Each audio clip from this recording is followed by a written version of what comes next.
กาลครั้งก่อนนางอุษาสาวงามผู้มีกลิ่นกายหอมกลุ่นได้ถือกำเนิดเป็นเทพธิดาอยู่บนสวรรค์ในชั้นดาวดึงส์ทว่านางได้ทำความผิดทำให้ท้าวสักกะเทวราชหรือพระอินทร์ได้ลงโทษนางให้มาเกิดอยู่บนโลกมนุษย์และเกิดอยู่ในดอกไม้เพียงลำพังณป่าแห่งหนึ่งจากนั้นฤาษีจันทราได้มาพบนางเข้าจึงได้นำทารกหญิงตัวน้อยมาเลี้ยงไว้กล่าวถึงเมืองกงพานที่มีผู้ปกครองคือพระยาพานซึ่งมีบุตรชื่อท้าวพานนาและมีพระธิดาชื่อนางสมัญญาพระยาพานได้มาพบกับฤาษีและรู้สึกถูกชะตากับเด็กน้อยเป็นอย่างมากจึงได้เอ่ยปากขอท่านฤาษีว่าจะนำเด็กหญิงตัวน้อยไปเลี้ยงดูและตั้งชื่อให้เด็กน้อยว่าอุษาทว่าก่อนที่พระยาพานจะนำตัวเด็กน้อยไปเลี้ยงฤาษีจันทราได้เอ่ยทำนายทายทักว่าต่อไปในอนาคตพระองค์จะต้องสิ้นพระชนม์พระคนรักของนางอุษาได้ฟังเช่นนี้แล้วพระองค์จะยังทรงรับเด็กคนนี้ไปเลี้ยงอยู่หรือไม่ข้ารู้สึกถูกชะตากับหนูน้อยคนนี้มากถึงจะมีคำทำนายเช่นนั้นข้าก็ยอมเอาไว้เมื่อนางเติบโตขึ้นข้าจะหาทางป้องกันเรื่องนี้เองเมื่อฤาษีเห็นว่าพระยาพานยังยืนยันจะนำเด็กน้อยไปเลี้ยงดูท่านจึงไม่ขัดข้องฝ่ายพระยาพานเมื่อนำเด็กหญิงเข้ามาที่เมืองก็ได้มอบให้บุตรของพระองค์ซึ่งก็คือท้าวพานาเป็นผู้เลี้ยงดูเด็กน้อยและพระองค์ก็อยู่ในฐานะตาหรือพระอัยการของเด็กน้อยนามว่าอุษาผู้นี้การเวลาผ่านพ้นไปจากเด็กน้อยก็เติบโตขึ้นเป็นสาวงามที่มีกลิ่นกายและเรือนผมหอมกลุ่นความงามของนางนั้นลือเรื่องไปทั่วจนพระยาไกรราชแห่งเมืองภูเงินได้มาสู่ขอแต่นางไม่ตกลงพระยาไกรราชจึงเสด็จกลับเมืองภูเงินไปด้วยความผิดหวังจากนั้นพระยาพานก็ไม่ยอมให้นางอุษาได้พบปะกับชายใดอีกเลยและได้หาทางแก้เคล็ดคำทำนายของฤาษีด้วยการเลือกสรรนางกำนันจำนวนหนึ่งเพื่อให้คอยติดตามรับใช้นางอุษาและบอกว่าจะส่งนางไปเรียนวิชากับฤาษีจันทราที่ภูพระบาทที่นั่นพระองค์ได้สร้างหอคอยเอาไว้ให้นางได้อยู่เรียกกันว่าหอนางอุษาโดยจะคอยสั่งให้นางกำนันทั้งหลายคอยระแวดระวังดูแลไม่ให้มีชายใดเข้ามาใกล้พื้นที่ดังกล่าวอย่างเด็ดขาดเมื่อนางอุษาได้ฟังว่าพระอัยการจะส่งตนไปเรียนวิชากับฤาษีจันทราก็เชื่อฟังคำสั่งแต่โดยดีไม่มีข้อโต้แย้งใดๆนางอุษาจึงออกเดินทางไปพร้อมกับนางกำนันทั้งหลายและใช้ชีวิตอยู่ที่ภูพระบาทนั่นเองค่ำคืนหนึ่งนางอุษาได้ฝันเห็นงูใหญ่ที่มีสีเหลืองสวยงามพุ่งตรงเข้ามารัดร่างของนางไว้ด้วยความตกใจนางจึงสะดุ้งตื่นขึ้นมากลางดึกแต่ก็ไม่ได้เล่าความฝันนี้ให้กับบรรดานางกำนันได้ฟังจนเช้าวันต่อมานางอุษากับเหล่านางกำนันก็ได้ไปอาบน้ำที่ริมน้ำนางเห็นดอกไม้สวยงามเบ่งบานอยู่ก็เด็ดมาร้อยเป็นมาลัยรูปผงอย่างสวยงามแล้วยกขึ้นจรดหน้าผากอธิษฐานว่าหากนางมีเนื้อคู่ก็ขอให้ชายผู้นั้นได้รับพวงมาลัยรูปผงนี้จากนั้นนางก็ลอยมาลัยนี้ไปตามลำน้ำทางด้านเมืองปะโคเวียงัวซึ่งเป็นเมืองใหญ่ตั้งอยู่ริมน้ำโขงที่นั่นเป็นเมืองที่อุดมสมบูรณ์มีกองกำลังทหารเข้มแข็งและไม่เคยพ่ายแพ้การรบให้กับเมืองไหนกษัตริย์ที่ปกครองเมืองมีโอรสชื่อว่าท้าวบารสที่แปลว่าผู้มีกลิ่นหอมเพราะเมื่อครั้งที่พระองค์มีพระประสูติการนั้นดอกไม้ทั่วอาณาจักรต่างพากันเบ่งบานส่งกลิ่นหอมตลบอบอวนไปทั่วในค่ำคืนเดียวกับที่นางอุษาฝันท้าวบารสก็ได้ฝันเช่นกันในฝันนั้นพระองค์กำลังเล่นน้ำอยู่ในบึงบัวซึ่งมีดอกบัวกำลังเบ่งบานงดงามไปทั่วบึงและมีดอกบัวอยู่ดอกหนึ่งที่กลางดอกนั้นมีดวงแก้วกำลังส่งประกายแวววับสวยงามพระองค์จึงตรงเข้าไปคว้าดวงแก้วนั้นมาถือไว้ในมือทว่าดวงแก้วกลับแตกสลายไปต่อหน้าต่อตาทำให้ท้าวบารสเสียใจมากแม้จะเป็นเพียงความฝันแต่ว่าท้าวบารสก็ตื่นมาพร้อมกับน้ำตานองหน้า เพราะความเสียใจที่เกิดขึ้นในความฝันนั่นเอง วันรุ่งขึ้นท้าวบารถต้องการขจัดความเศร้าหมองอันเกิดจากความฝันพระองค์จึงชวนเหล่าทหารคู่ใจไปเล่นน้ำในแม่น้ำโขงด้วยกันและในขณะที่กำลังเล่นน้ำอยู่นั่นเองท้าวบารถก็เห็นว่ามีมาลัยดอกไม้รูปหงส์แสนสวยงามพวงหนึ่งกำลังลอยน้ำมาพระองค์จึงรีบว่ายน้ำไปคว้าพวงมาลัยนั้นมาไว้ในมือซึ่งมาลัยพวงนั้นได้รับการร้อยอย่างปราณีตสวยงามมากท้าวบารถจึงสั่งให้ทหารออกไปตามหาว่าใครเป็นผู้ร้อยมาลัยพวงนั้นทว่าก็ไม่สามารถหาเจ้าของมาลัยได้พระองค์จึงได้ตัดสินใจออกเดินทางตามหาเจ้าของมาลัยด้วยพระองค์เองท้าวบารถและเหล่าทหารเพียงไม่กี่คนได้ขี่ม้าออกเดินทางจากเมืองปะโคเวียงัวจนกระทั่งมาถึงเขตเมืองกงพานก็ได้เจอกับนางอุษาที่กำลังเล่นน้ำอยู่กับนางกำนันพระองค์ก็แน่ใจในทันทีว่านางอุษานี่เองที่เป็นเจ้าของมาลัยเพราะเมื่อพิจดูทั้งรูปร่างและหน้าตาประกอบกับการที่นางมีคนติดตามหลายคนทำให้ท้าวบารถมั่นใจว่านางคงไม่ใช่เพียงสาวชาวบ้านธรรมดาเท่านั้นเมื่อทั้งสองได้พบหน้ากันก็เกิดความรู้สึกหวั่นไหวในหัวใจนางอุษาไม่ได้นึกรังเกียจท้าวบารถเมื่อท้าวบารถติดตามนางมาจนถึงหอนางอุษาบนภูพระบาทนางจึงมิได้ห้ามปรามด้วยจิตปฏิภัทที่มีต่อกัน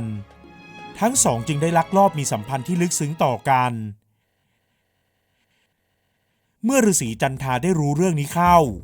ก็ส่งข่าวไปถึงพระยาพานพอพระยาพานนั้นรู้ข่าวก็ทรงกริ้วมากเพราะตนอุตส่าห์ส่งนางอุษาไปอยู่ไกลแสนไกลที่กลางป่ากลางเขาเพื่อกันมิให้ชายใดมาพบนางทว่าก็ยังมีชายหนุ่มมาลักลอบพบปะและได้เสียกับนางอุษาจนได้พระยาพานรีบเดินทางมาที่ภูพระบาทและสั่งให้เหล่าทหารจับตัวท้าวบารถมาเพื่อจะลงโทษประหารชีวิตแต่เหล่าเสนาอมาตย์ต่างก็ห้ามเอาไว้เพราะเมืองปะโคเวียงัวนั้นเป็นเมืองใหญ่หากพระยาพานประหารชีวิตท้าวบารถก็เท่ากับเปิดศึกกับปะโคเวียงัวซึ่งเมืองกงพานมีแต่เสียกับเสียเพราะกองกำลังทหารไม่ได้เข้มแข็งเท่าปะโคเวียงัวพระยาพานได้ฟังดังนั้นก็คิดได้เลยหาอุบายที่จะประหารท้าวบารถโดยที่จะไม่เป็นการก่อสงครามระหว่างสองเมืองอุบายนั้นก็คือทำให้ท้าวบารถสร้างวัดแข่งกับพระองค์หากผู้ใดสร้างวัดได้เสร็จก่อนที่ดาวประจำเมืองจะขึ้นเหนือขอบฟ้าผู้นั้นจะเป็นผู้ชนะและหากใครสร้างไม่เสร็จผู้นั้นก็คือผู้แพ้ที่จะต้องโดนประหารชีวิตท้าวบารถรับคำท้านั้นด้วยจิตใจหนักแน่นมั่นคงในความรักที่มีต่อนางอุษาแม้จะรู้ดีว่าเป็นการยากที่จะชนะเนื่องด้วยพระองค์ทรงพาทหารมาเพียงจำนวนน้อยนิดผิดกับพระยาพานที่มีทหารมาช่วยสร้างวัดมากมายแต่กระนั้นท้าวบารถก็ลงมือสร้างวัดในทันทีในขณะที่กำลังสร้างวัดอยู่นั่นเองนางกำนันของนางอุษาคนหนึ่งก็คิดอุบายขึ้นโดยให้ท้าวบารถหาตะเกียงขนาดใหญ่มา1 อันและให้พระองค์นำไปแขวนไว้บนต้นไม้ต้นที่สูงที่สุดจากนั้นก็ให้จุดตะเกียงขึ้นในเวลาดึกสงัดฝ่ายเหล่าทหารของพระยาพานพอหันไปเห็นตะเกียงที่ส่องแสงสว่างจ้าก็คิดว่าเป็นดาวประจำเมืองที่ขึ้นณริมขอบฟ้าทุกคนจึงหยุดมือในการสร้างวัดเพราะคิดว่าหมดเวลาลงแล้วและมั่นใจว่ายังไงเสียฝ่ายท้าวบารถก็ไม่มีทางสร้างวัดได้มากเท่าฝ่ายของพระองค์อย่างแน่นอนส่วนฝั่งท้าวบารถที่สร้างวัดขนาดเล็กกว่าและไม่ได้หยุดมือเลยจนกระทั่งดาวประจำเมืองขึ้นที่ริมขอบฟ้าจริงๆค่อยวางมือจากการก่อสร้างและวัดขนาดเล็กของพระองค์ก็เสร็จสมบูรณ์ด้วยรุ่งเช้าพระยาพานได้เดินทางมาตรวจงานและพบว่าวัดของท้าวบารถนั้นสร้างจนสำเร็จส่วนวัดของพระองค์ที่สั่งให้บริวารสร้างนั้นกลับทำไม่สำเร็จพระองค์เป็นถึงกษัตริย์ยึดในหลักกษัตริย์ตรัสแล้วไม่คืนคำดังนั้นจึงทรงยอมให้ท้าวบารถตัดหัวของพระองค์ตามเงื่อนไข ซึ่งสร้างความเศร้าโศกเสียใจให้กับนางอุษาเป็นอันมากฝ่ายเมืองกงพานเมื่อสิ้นกษัตริย์ปกครองเมืองเหล่าเสนาอำมาตย์ต่างยกให้ท้าวพานนาขึ้นปกครองเมืองแทนส่วนนางอุษาก็ได้ออกติดตามท้าวบารถกลับเมืองปะโคเวียงัวเมื่อเดินทางกลับมาถึงเมืองปะโคเวียงัวก็พบว่าท้าวบารถนั้นมีนางสนมคอยปรนนิบัติอยู่มากมายและแต่ละนางต่างก็ชิงชังรังเกียจนางอุษาเพราะนางอุษามาในฐานะมเหสีของท้าวบารถนางจึงต้องคอยรับมือกับการกลั่นแกล้งจากสนมนางในเหล่านั้นไม่เว้นในแต่ละวันซึ่งสร้างความเสียใจให้กับนางอุษาเป็นอย่างมากซ้ำท้าวปะโคและพระมเหสีก็ไม่ได้ช่วยเหลือนางเลยแม้แต่น้อยความอิจฉาริษยาของเหล่าสนมในท้าวบารถนั้นมีมากมายถึงขั้นติดสินบนให้โหนหลวงทำนายว่าท้าวบารถมีเคราะห์กรรมต้องออกเดินป่าเป็นเวลา1 ปีถึงจะพ้นเคราะห์มิเช่นนั้นพระองค์จะต้องสิ้นชีวิตเมื่อท้าวปะโคได้ฟังก็เป็นห่วงพระโอรสมากและไม่อยากเสียพระโอรสไปจึงสั่งให้ท้าวบารถออกเดินป่าตามคำทำนายเมื่อท้าวบารถออกเดินทางไปแล้วนางอุษาที่อยู่ในเมืองปะโคเวียงัวก็โดนกลั่นแกล้งหนักหนาขึ้นทุกวันจนกระทั่งนางทนไม่ไหวจึงพาพี่เลี้ยงและนางกำนันกลับบ้านเมืองของนางซึ่งท้าวปะโคก็ไม่ได้ห้ามปรามแต่อย่างใดเพราะไม่ได้นึกชอบหน้านางอุษาอยู่แล้วนางอุษาจากเมืองปะโคเวียงัวไปด้วยความเจ็บช้ำน้ำใจนางไม่มีหน้ากลับไปเจอท้าวพานนาเพราะตระหนักตนเองว่าเป็นสาเหตุให้พระยาพานต้องสิ้นชีพนางจึงตัดสินใจไปอยู่ป่าที่หอนางอุษาบนภูพระบาทด้วยความทุกข์ใจเพราะคิดถึงท้าวบารถนางอุษาจึงเจ็บป่วยลงในที่สุด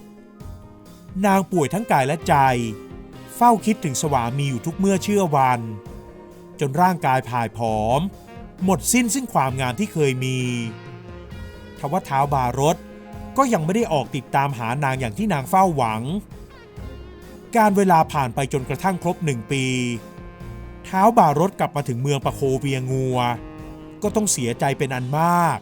เมื่อไม่พบหน้านางอุษาพระองค์ได้ทรงไตร่สวนทวนพยาน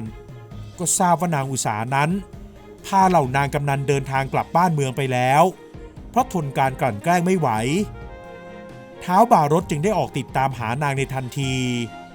และได้ไปเจอนางที่หอนางอุษาในเวลาที่นางจวนเจียนจะสิ้นใจเต็มทีแล้ว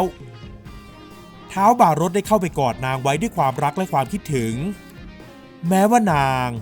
จะไม่ใช่นางอุษาที่มีร่างกายงดงามดังเดิมแล้วก็ตามเพราะนางนั้นเจ็บป่วยและผายผอมจนไม่เหลือเขาเดิมเมื่อนางอุษาลืมตาขึ้นมาเห็นหน้าท้าวบารถ